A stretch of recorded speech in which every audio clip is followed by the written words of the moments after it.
Well, I guess what's the update on that ankle there? It's kind of day-by-day thing. It's obviously gotten a lot better since Saturday, Sunday. Still, still swollen in some areas and colorful, but, the purple is kind of changing to the yellow-green that you want. Still painful in a couple areas, but it's just kind of day-by-day thing. And, obviously the plan is to try to shoot for Thursday, but, just going to see how the rehab goes and how it reacts to, different exercises and whatnot.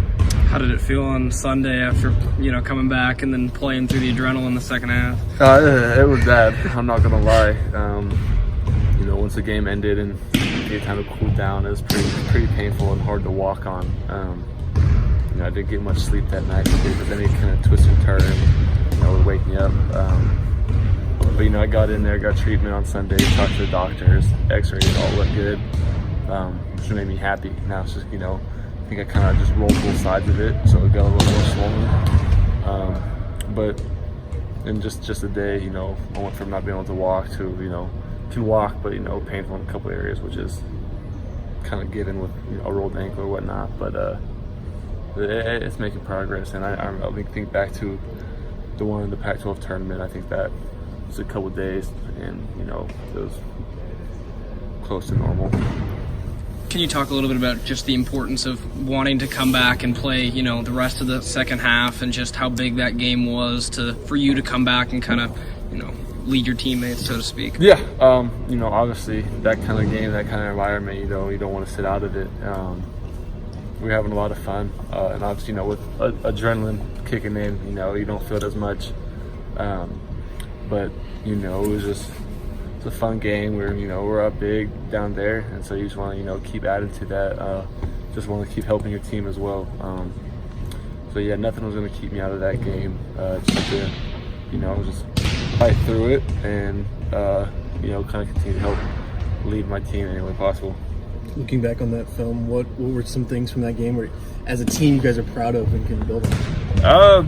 I think obviously we kind of went outside ourselves when they made their run, but we kind of expected that playing at their home court. They weren't going to just give in that easy. Obviously like I said, we kind of went off the game plan a little bit, but really proud of taking the lead at ultimately the last minute and a half.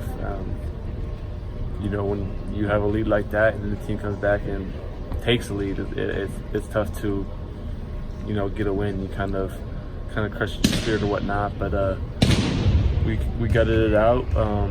We kind of just became the more fundamental team at the end, and so there's a lot of good things to learn from, as well as things that we're happy about. You guys shot the ball consistently well, probably maybe as well as you have all season. It looked like before the game you guys maybe worked out a little bit more than normal. Did you? I don't know. It seemed like you. And I was wondering if that had translated all to getting into the flow early. And I think a lot of it is just that kind of environment. I think we're all excited for it. I think we have a handful of guys that have already played in the Civil War multiple times with me, Stevie, and G, and then also Zach, Alfred, and Ethan. We have experience there, so we knew what it was going to be like. But it was also our first time that we stayed down Eugene the night before, so we were able to have a shoot around down there. We got used to the rims in the court early on, and then once we got there before the tip-off, we had a good hour to warm up, and we were locked in and focused, had a good sweat. Yeah, you hit your first three shots. The team, did that just sort of get things going as far as being able to get confidence with the shooting? No, I think, like I said, it's just that environment. We love those kind of games, and so when the opportunity presents itself, we're going to try to make the most of it. I think more of the confidence just comes from the win.